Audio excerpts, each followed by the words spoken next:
sobre essa decisão do Supremo Tribunal Federal, por 6 votos a 5, em considerar inconstitucional o chamado orçamento secreto, a gente conversa agora com o deputado federal do PP do Espírito Santo, Evair de Mello. Evair, muito boa noite. Obrigado por atender aí o chamado da Jovem Pan para falar sobre esse tema. Eu pergunto, o tribunal mexeu num vespeiro, mexendo no orçamento? Olha, primeiro, boa noite, né? Obrigado pela oportunidade de conversar com os brasileiros. O Tribunal Supremo, há muito tempo, ele vem se metendo em questões que não é de sua competência, né? E fazendo aos caprichos, né, de partidos que não têm a mínima representação possível dentro da casa, o que mostra, claro, uma militância ideológica política, porque não há de considerar, né, de levar em consideração, né, quem requeriu esse questionamento.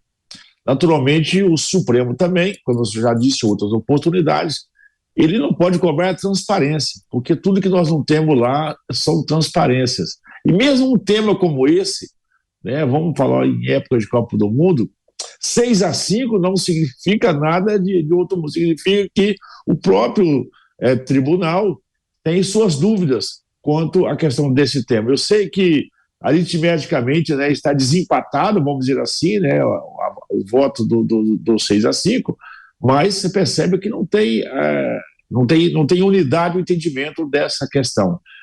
Acho desnecessário. A Câmara, na semana passada, já iniciou um processo para dar respostas, naturalmente, àquilo que a sociedade precisa e merece, e é preciso a compreensão da grande armadilha política que está por trás de tudo isso. Porque na execução da peça orçamentária, me permite aqui até explicar um pouco em termo técnico, porque falou muito em RP9. RP9 é essa modalidade que é hoje. Se não for o RP9, essa complementação, né, que chama dessas emendas, seria executado no formato chamado RP2. Pega esse dinheiro, 19 bi, né, em torno de 20 bi aí, e isso é rateado entre todos os ministérios, para que cada ministro, então, faça a sua politiquinha de varejo lá. É preciso explicar isso para as pessoas. Como o governo, naturalmente, está criando até muito mais ministérios, saindo de 23 para 37, mas não vamos nos assustar se daqui a pouco for para 40 ministérios. Ele precisa, como é que ele quer fazer política, ele está dando cada ministério para um partido político ou para grupo de interesses. Você percebe essa barganha política com os partidos dos ministérios.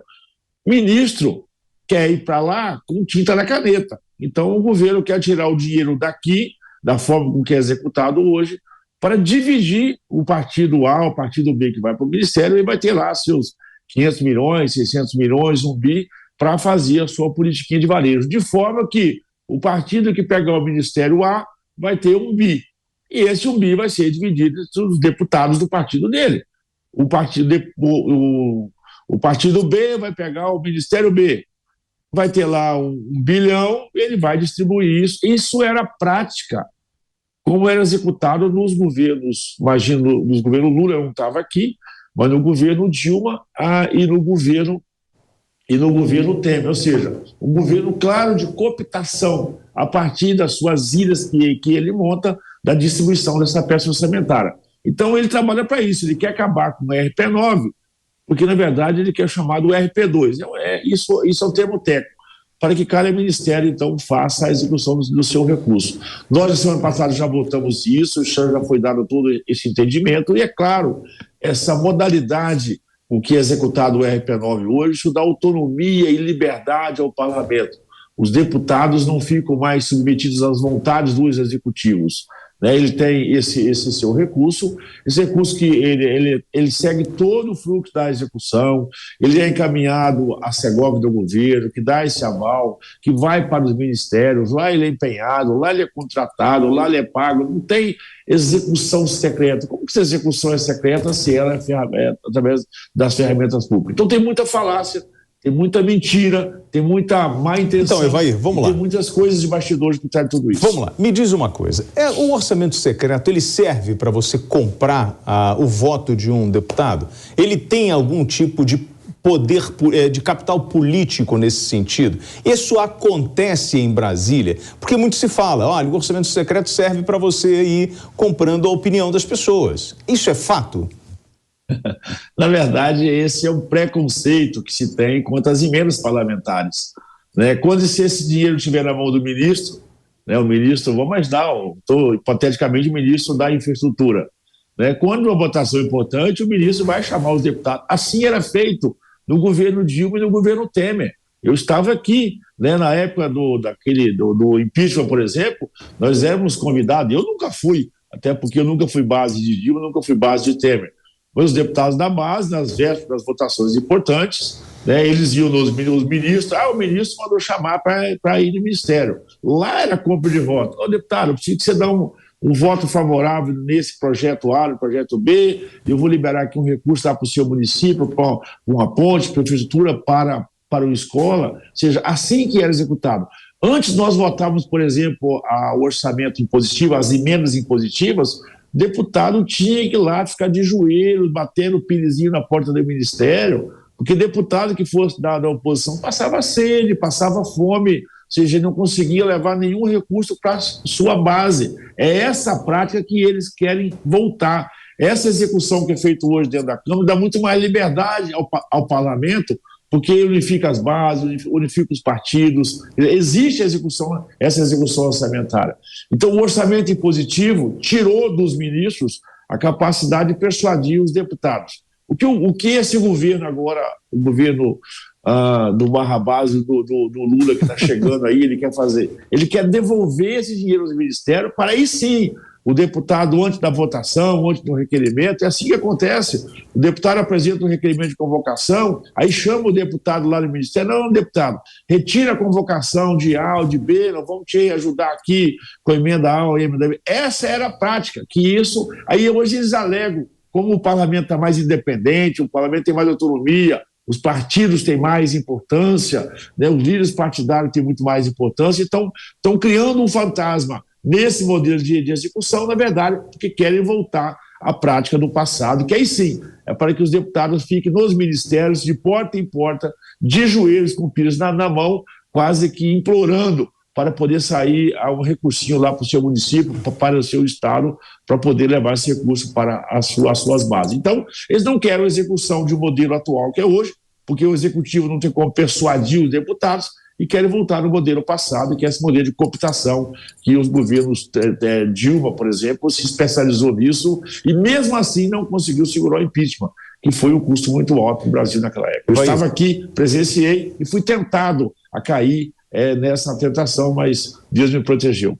Deputado, por que um governo precisaria cooptar um deputado ou um senador se um Supremo Tribunal Federal que se alinha com um governo vale sozinho mais do que todo o Congresso Nacional? Se o senhor me permitir, deputado, porque raramente um cidadão tem a oportunidade de indagar um representante do povo, ainda mais o senhor que tem dado respostas bem diretas, o senhor foi muito mais transparente em explicando a questão da RP2 para RP9, que isso é algo que a maioria das pessoas não sabe, mas para quem sabe como funciona Brasília, sabe dessa diferença.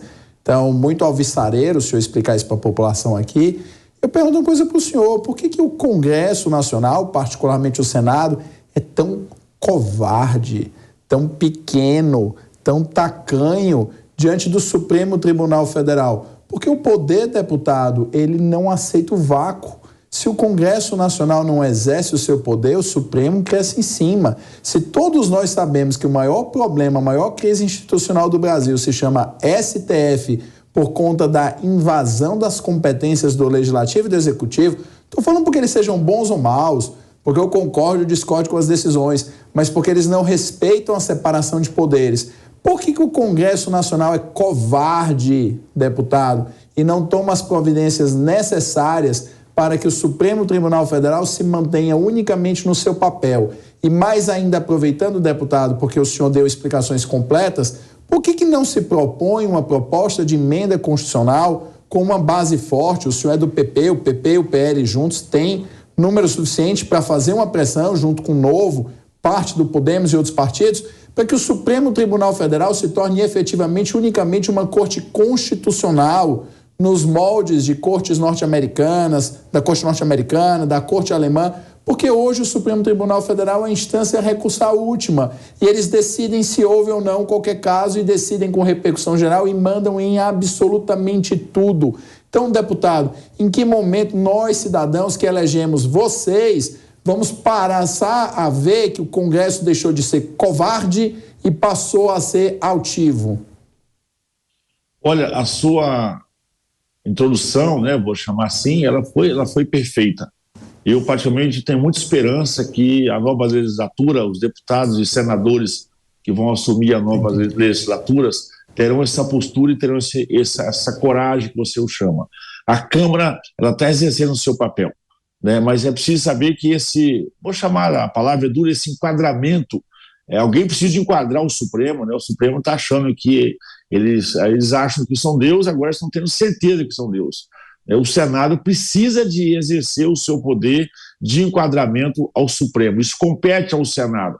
Os nossos senadores estão devendo isso à sociedade, estão devendo isso aos brasileiros, e, naturalmente, isso expõe também aos deputados que, nesse caso de enquadramento do Supremo, tem muito pouca competência, né? Em termos, por exemplo, de cassação do impeachment, né, à Câmara cabe a aceitação do processo de impeachment ao Executivo. No caso do processo de investigação, e por levar o impeachment do Supremo, compete ao Senado. E nós estamos vendo um Senado acovardado, um Senado coagido, um Senado usando de velhas práticas e, naturalmente, quando eu sou do interior, né, e o Supremo achou essa cerca frouxa, vou dizer assim, o Supremo colocou o pé na porta e viu que o Senado não esboçou nenhum tipo de reação, ele naturalmente avançou. Eu tenho muita esperança que com essa base, principalmente mais à direita, né, desse ambiente político que o Jair Bolsonaro criou e permitiu essa grande renovação na Câmara, mas principalmente no Senado, eu estou acreditando numa legislatura com muito mais força a partir do Senado. Todos os brasileiros estão... até a própria esquerda, que está vendo hoje o Supremo militar a seu favor, eu vou deixar um alerta, daqui um dia pode ser a seu desfavor. Então, o que nós queremos é que o Senado realmente, como você bem disse, ele cumpra as suas prerrogativas e cumpra o seu papel, seja realmente esse poder que a gente espera, o poder supremo, e não essa invasão, né, de competência, porque eu lhe pergunto, vamos recorrer a quem? O Supremo, que acata um pedido de um partido chamado Rede de Sustentabilidade, né, que tem traço de representação no Congresso Nacional, um partido que foi às urnas e foi rejeitado pela sociedade, né, que é liderado no Senado por uma pessoa altamente suspeita, né, na verdade, um operador ideológico de um grupo que se serve desses movimentos obscuros. Então, para esse ano também, o Executivo, o Judiciário já entrando em recesso, até eu já disse isso aqui, essa antecipação da diplomação do Barrabás, ela foi estratégica porque está todo mundo diplomando, né, entre hoje e amanhã, foi sábado e domingo, e se deixasse para diplomar o presidente, o Barrabás, o Lula, na data de hoje, 19, que hoje é o último dia, naturalmente, a partir de amanhã o Judiciário já está entrando em recesso, não daria tempo para essas manobras de bastidores regimentais, do Auxílio Brasil, né, dessas intervenções que está fazendo na execução da peça orçamentária. Então, ou seja, nós temos hoje um Supremo que, sabendo que o Executivo eleito lhe deve favores, e isso é preciso dizer para a sociedade, né, o Executivo eleito não tem moral e prestígio para questionar o Supremo, porque se chegou aonde chegou foi por um processo conduzido dentro do próprio Supremo e, naturalmente, um Supremo que achou o Senado com a chamada cerca frouxa. Né, achou cerca frouxa, meu filho, você avança para o terreno vizinho. Sim. Mas eu estou muito confiante que na próxima legislatura nós teremos, principalmente, um Senado mais proativo, muito mais atuante e com capacidade de colocar um freio de arrumação dos poderes, principalmente de enquadrar ao Supremo Tribunal Federal. Deputado federal pelo PP do Espírito Santo, Evair de Mello. Muito obrigado pela gentileza desse bate-papo. Aí são 11h03, aí eu sei que o deputado teve um dia corrido. Agradeço muito a sua participação aqui na Jovem Pan News. Tenha um bom final de noite e boas festas. Agradeço a oportunidade, mais uma vez quero agradecer à Jovem Pan por dar a oportunidade para a gente possa expressar os nossos sentimentos, os nossos conhecimentos, né, se apresentar no debate. A Jovem Pan tem dado oportunidade aos deputados de falarem aqui, de se expressarem, de aprenderem também, naturalmente. Né, a Jovem Pan que tem convidados de luz que estão sempre debatendo, né? Mas, acima de tudo, eu acho que a Jovem Pan é um exemplo de transparência. Eu acho que se os nossos órgãos do Executivo, Legislativo e o Judiciário se espelharem na forma transparente, objetiva e de oportunidade que vocês fazem, realmente o Brasil vai ser diferente. Eu sou muito grato e pode ter toda a certeza, teremos horas difíceis nas próximas horas no Congresso Nacional, na Câmara dos Deputados, mas nós estaremos de pé a posta para poder fazer o enfrentamento do que for necessário para que realmente possa ser respeitado todos os brasileiros, e não aqueles que simplesmente querem se apropriar desses programas sociais, pegar a sua carta de euforia e tocar a sua vida. A Câmara está atenta e temos um grande número de parlamentares atuando nessa direção. Bom, deputado, é muito bom ouvir essas palavras, ainda mais em função do que a gente vê acontecendo, né? Desse livre pensar, da troca de ideias, para a gente entender um pouco mais como está o nosso país. Muito obrigado, bom descanso para o senhor, tá bom?